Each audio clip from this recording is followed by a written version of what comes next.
स्नोम्यानलाई स्नोम्यानको award अब पाइन्छ जस्तो यो साथीहरु एकदमै एक्स्ट्रा एक के अरे डाक्टर साहब एक्साइटेड हैन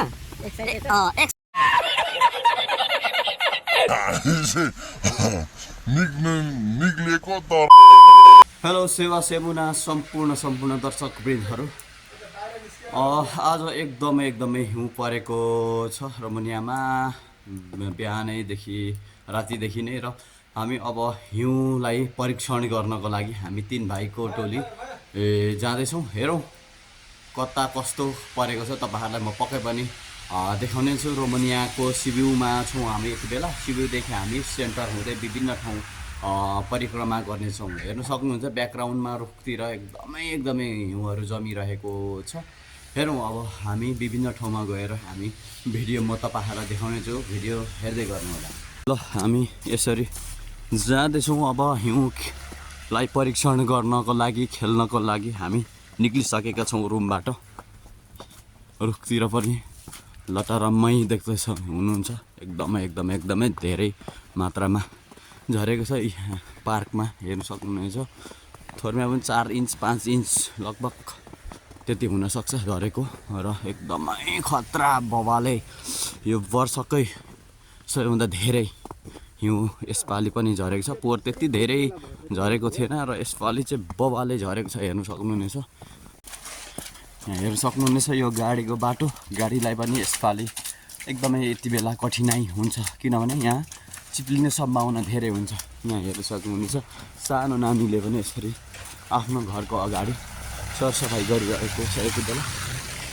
यति बेला चाहिँ गाडीमा पनि हिँड्नलाई निकै नै कठिनाइ हुन्छ किनभने यो हिउँ खेतामै छ। यहाँ सरसफाइ भन्ने अहिले भएको छैन किनभने गाडी पनि एकदमै न्यून रूपमा कुदिरहेको छ।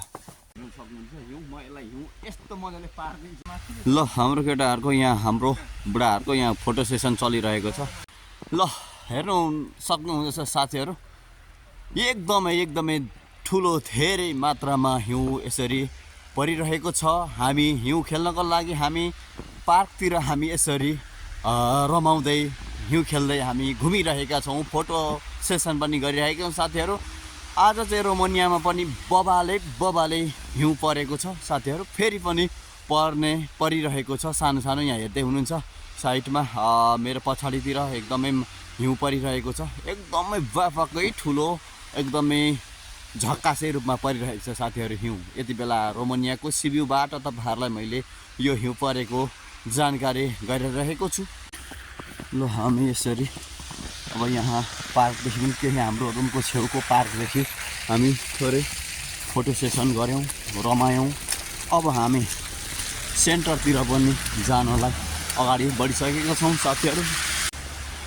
यति बेला खोलामा यसरी हाँसहरू हेर्न सक्नुहुन्छ एकदम बिजोग तरिकाले जीविकोपार्जन गरिरहेको अवस्था छ। यति बेला हाँसहरूले पनि पानीमा एकदमै धेरै चिसो साथसाथै आफ्नो आहार खानको लागि यसरी हाँसहरू आफ्नो ड्युटी निभाइरहेको अवस्था छ। हेर्न सक्नुहुन्छ खोलाको किनारमा पनि हिउँ एकदमै धेरै मात्रामा यसरी थुप्रिरहेको छ।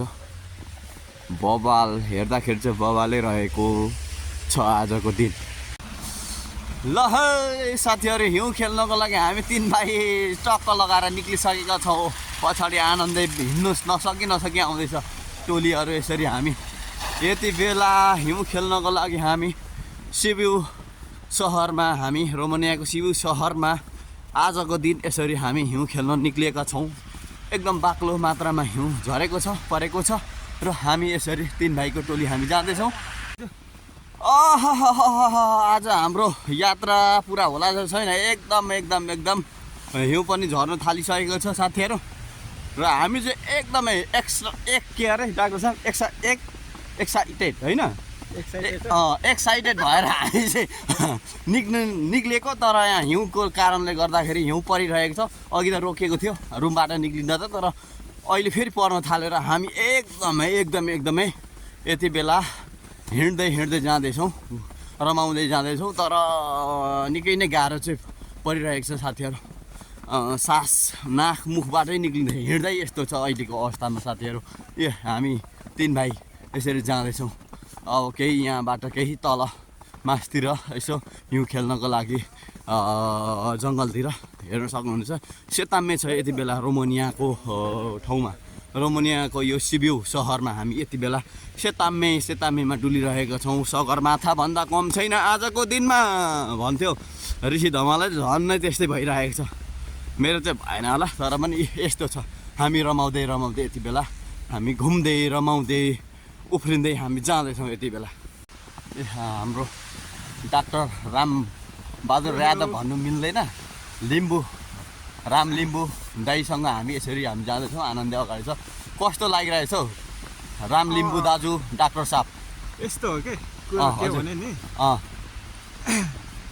खासमा चाहिँ अब यो वर्ष दिनमा 2-3 महिना चस्स यसो हिउँ पर्छ नि त होइन। हजुर हजुर, यसो हिउँमा खेल्न जसलाई मन लागिहाल्छ अरे। त्यहाँदेखि यो पहिलो अब रहर हो। हजुर हजुर, अब 1 दिन पछाडि फेरि अब हिउँ पनि भइ नदिए हुन्थ्यो नि, नपर्दै हुन्थ्यो नि भन्ने लाग्छ। हो हुन त। हजुर हजुर, किनभने मान्छेलाई हिउँ खेल्न कति टाढा जान्छन् होइन। पैसा तिरी पनि कति ठाउँ त होइन कृत्रिममा पनि खेलिरहेका हामी देख्छौँ नि होइन। तर आज त नेचुरल परेको हुनाले तपाईँलाई कस्तो लागिरहेको छ यस्तो समग्र रूपमा हेर्दाखेरि? समग्रमा यो हिउँ पर्दा चाहिँ एकदमै न्यानो हुन्छ कि, त्यही भएर ठिक लाग्छ मलाई होइन। अहिले भनेपछि न्यानो, तर नाख्रा मुखदेखि सास फेर्नलाई अलिकति कठिनाइ छ होइन त? हिउँ पर्दा न्यानो नि हुन्छ जब हिउँ पर्नु छोड्छ होइन, मौसम खुल्ला हुन्छ, हावा चल्न थाल्छ, अनि चिसो हुने हो कि त्यो हिउँ जमिने बेलामा चिसो हुन्छ, पर्ने बेलामा न्यानै हुन्छ किनकि अब हावा चल्दैन होइन। हजुर हजुर, टेम्परेचर पनि खासै त्यस्तो माइनसमा हुँदैन, ठिक्क 0को आसपासमा हुन्छ। त्यही भएर गर्मी के भन्छ जाडो हुँदैन कि हिउँ पर्दा गर्दाखेरि चाहिँ। जब हिउँ पर्नु रोकिन्छ होइन, खुल्ला हुन्छ, त्यहाँदेखि हावा चल्न थाल्छ, त्यतिखेर चिसो हुने भनेको। हजुर हजुर। अनि यो अब समग्र रूपमा अब रोमानियादेखि बाहिर हुनेलाई चाहिँ के सन्देश दिनुहुन्छ त यति बेला यो हिउँको भारीदेखि? हिउँको भारी के हुन्छ, मोज गर्नुहोस्, रमाइलो गर्नुहोस्, इन्जोय गर्नुहोस् हिउँ परेको बेला होइन। हजुर हजुर। अब रोमानियन बाहिरको साथीहरूलाई चाहिँ के भन्न चाहनुहुन्छ? रोमानियामा यसरी हिउँ परिरहेको छ, अहिले हामी हिउँमा खेलिरहेका छौँ। यो अब यस्तो हुन्छ कि कुरो के भने होइन, हामी चाहिँ रहरले खेले हो। हजुर हजुर, होइन काम बाहिरै पऱ्यो भने त बाध्यताले हिँड्नुपर्छ, गर्नु त गाह्रै हुन्छ। अनि के भन्छ अब यसरी हिउँ खेल्दाखेरि यस्तरी अब हिँडेको देख्दा हिउँ पर्ने त जसले पनि राम्रो लागिहाल्छ। हजुर। तर अब दैनिकी यसरी हिँड्नु पऱ्यो भने चाहिँ फेरि एकदमै गाह्रो कठिनाइ हुन्छ होइन त? दैनिकीमा त सक्ने स्थिति पनि हुँदैन होइन त यस्तोमा। अब यो झन् पक्रिएपछि त गाह्रो, अत्याधिक गाह्रै हुन्छ, चिसो बढी नै हाल्छ पक्रिनु सकेपछि त होइन। एकदम ल धन्यवाद हाम्रो राम लिम्बू दाजुलाई केही जानकारीको। ल अब हामी यहाँबाट पनि फेरि हामी अगाडि बढ्दैछौँ, बढी नै रहेका छौँ साथीहरू। केही कुरा छोटो मिठो हाम्रो राम लिम्बू दाजुसँग गरियो र फेरि पनि हामी अगाडि बढ्छौँ। हिउँ पनि पर्नलाई झर्नलाई रोकिएको छैन साथीहरू। ल अब जङ्गल हामी छिर्दैछौँ साथीहरू। यो जङ्गलको केही भाग अगाडिको रहेको छ, हेर्नु सक्नुहुन्छ। हाम्रो पुरानो गाउँ यहाँ तलतिर हामी चाहिँ मासतिर चाहिँ हामी पहिला कम्पनीले हामीलाई राखेको थियो भने यति बेला अलिकति तलतिर हामीलाई राखेको छ साथीहरू। हेर्नु सक्नुहुन्छ यो हाम्रो पुरानो गाउँहरूलाई भिजिट तपाईँहरूलाई गराउँदैछु। ल साथीहरू फाइनल्ली हामी जङ्गलमा आइपुगिसकेका छौँ। साथीहरू झर्दै हुनुहुन्छ जङ्गलमा र म पनि यहाँबाट अब झर्नेछु। जङ्गलको दृश्य म तपाईँहरूलाई देखाउने छु, हेर्दै गर्नुहोला भिडियो।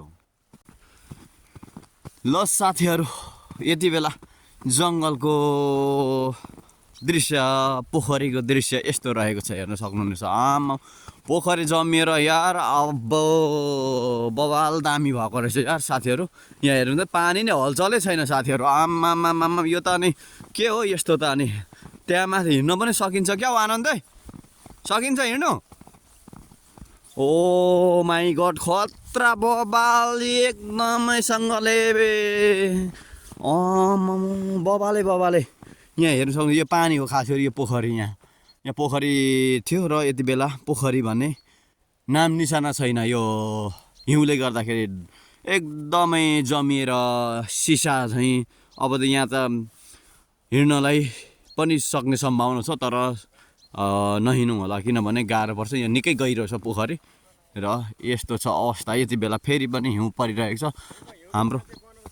हाम्रो जङ्गल यस्तो यति बेला भएको रहेछ। यहाँ हामी आउने गर्दछौँ। यहाँ ओखरहरू टिप्नेको लागि पनि हामी यो जङ्गलमा आउने गर्छौँ। ओखरको रुखहरू पनि यहाँ थुप्रै छ, धेरै छ र यति बेला हामी यो ठाउँमा आइसकेका छौँ र तपाईँहरूलाई यो जङ्गलबाटको मैले दृश्य तपाईँहरूलाई देखाइरहेको छु। यस्तो छ अवस्था यति बेला, सेतामे नै सेतामे जङ्गलहरू, यति बेला सिक्रा पनि छ, किनभने यति बेला यहाँ पात पतङ्गाहरू केही पनि हुँदैन, यति बेला झर्ने समय हो। र यति बेला यो जङ्गलको तपाईँहरूलाई भिडियो देखाइरहेको छु। हामी यहाँ गर्मीको समयमा यहाँ शीतलता ताप्नको लागि हामी यो क्षेत्रसम्म आएर हामी बस्ने गर्दछौँ, रमाइलो गर्ने गर्दछौँ। भने यति बेला भने यस्तो हिउँले ढाकेर ढकमक्क सेतामे भएको पक्कै पनि छ, हेर्न सक्नुहुन्छ। रुखतिर पनि सेतामे नै छ। जमिनको त कुरै नगरौँ होइन साथीहरू, जमिनमा त झन् अत्याधिक 8-9 इन्चकै बाक्लो भइसकेको छ। यति बेला हामी यो जङ्गललाई निहाल्नको लागि हामी आएका हौँ र यस्तो अवस्थाको रहेछ, यो प्रकारको रहेछ यति बेला यो जङ्गल। एकदमैसँगले यो अवस्थामा छ साथीहरू। यो रोमानियाको जङ्गल रहेको छ, सानोतिनो जङ्गल। यहाँ चाहिँ बाइकहरू गाडी विशेष गरेर गाडी यहाँ कम्पिटिसन बेला वर्षमा एकचोटि हुने गर्दछ। यो गाडी कम्पिटिसन गर्ने ठाउँ पनि रहेको छ र जङ्गल पनि रहेको छ साथीहरू। हेर्दै गर्नुहोला मेरो भिडियो। ल यहाँ मूर्ति, हाम्रो डाक्टर साहबले मूर्ति बनाउँदै हुनुहुन्छ यहाँ हिउँको। हेरौँ कत्रोसम्म बनाउनु हुँदो रहेछ। टक्क काँधमा लगाएर अब हिँड्नुहुन्छ, त्यसपछि हेरौँ कत्रो बन्दै रहेछ। टक्क लगाएर यसरी बनाउँदै हुनुहुन्छ पक्कै पनि। टक्क बोकेर हिँड्नु है टक्क। ल यहाँ दुई भाइले यहाँ बनाउँदैछ मूर्तिलाई। पूर्णता फेरि पनि निर्माण अगाडि सारेको छ, किनभने यो हात बनाउनको लागि यहाँ यसरी बनाउन चाहिँ सकिँदो रहेछ है साथीहरू। हात बनाउनको लागि एउटा सिङ्का चाहिँ छेडेर लाउनु पर्ने रहेछ साथीहरू, यहाँ हेर्न सक्नुहुनेछ। हाम्रो रामलिम्बू डाक्टर साहबले यसरी उचाल्दै हुनुहुन्छ अब यसलाई, मूर्तिलाई। हाम्रो यो स्नोम्यान आजको यो hero, this is a hero अवार्डमा अब हामी लाँदैछौँ। यो आज स्नो अवार्ड छ भन्ने कुरो छ। यहाँ हाम्रो डाक्टर साहब रामलिम्बू दाजुले यसरी बनाएर अवार्ड खोइ यसले जित्छ कि जित्दैन कोनी। अब यसो हेर्दा जित्ला छ, के कस्तो छ कोनी। ल अब यो उठ्नै लागिसक्यो है। यसलाई अब उठाउनेमा अगाडि बढिसकेका छौँ हामी। अब यसलाई उठाएर टक्कसँगले भिडन्तमा हामी जाँदैछौँ। अब यसलाई यसको यो छ आजको दिनमा भनेपछि चाहिँ पक्कै पनि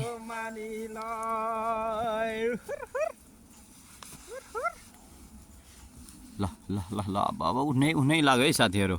अब ल हैसे छिटो न, हैसे सक्नु हुँदै छैन क्या हो। ल दामीसँगले उठेको छ साथीहरू। अब डेन्जर बवाल रहेको छ यार। यो हो नि त नि, अब यसले त अवार्ड जितिहाल्छ नि। थुप्रो अवार्ड जित्छ है साथीहरू यसले त। खतरा नि हो। ल यस्तो छ साथीहरू। आज हाम्रो अब हिउँ खेल्ने लगभग अन्तिम पनि भएको छ। हामी यो जङ्गलमा आएका छौँ र हामीले यहाँ देख्दै हुनुहुन्छ तपाईँहरूले स्नोम्यान बनाएको छौँ। र यसलाई म टक्कसँगले उठाएर कतिसम्म होइन, यो एकदमै गर्मी जस्तो छ होइन साथीहरू। यो म उठाउने छु स्नोम्यानलाई। स्नोम्यानको अवार्ड अब पाइन्छ जस्तो यो साथीहरू। सरी स्नोम्यान। ल साथीहरू आज हाम्रो हिउँ खेल्ने समय अब लगभग सकिएको पक्कै पनि छ। हामी आज हिउँ व्यापकैसँगले खेलियो रोमानियाको सिबु सहरमा थियौँ हामी। र यति बेला हामी यो जङ्गलबाट घुनाघार हेर्नु हुँदैछ। जङ्गल यो ठुलो छ, तर यति बेला चाहिँ सबै पात पतङ्गार यो रुखको सबै झरेको हुनाले खासै जङ्गल जस्तो देखिँदैन, तर यो जङ्गल हो साथीहरू। र हामी अब यहाँबाट निक्लिँदैछौँ, हामी रुमतर्फ जाँदैछौँ। ल आजको भिडियो मैले यहीँ अन्त्य गर्दैछु। पक्कै पनि तपाईँहरूलाई फेरि पनि भन्दछु कि तपाईँहरू रोमानिया आउँदै हुनुहुन्छ भने केही जानकारी लिन चाहनुहुन्छ भने पक्कै पनि तपाईँहरू कमेन्ट बक्समा गएर सोध्न सक्नुहुन्छ। मैले जानेको बुझेको तपाईँहरूलाई जानकारी म दिने नै छु भन्दै आजको यो हाम्रो हिउँ खेल्ने पक्कै पनि समय यहीँ अन्त्य गर्दै म पनि बिदा हुन चाहन्छु। हस् त, सबैको दिन जय रहोस्, जय होस्, जय नेपाल, जय नेपाल।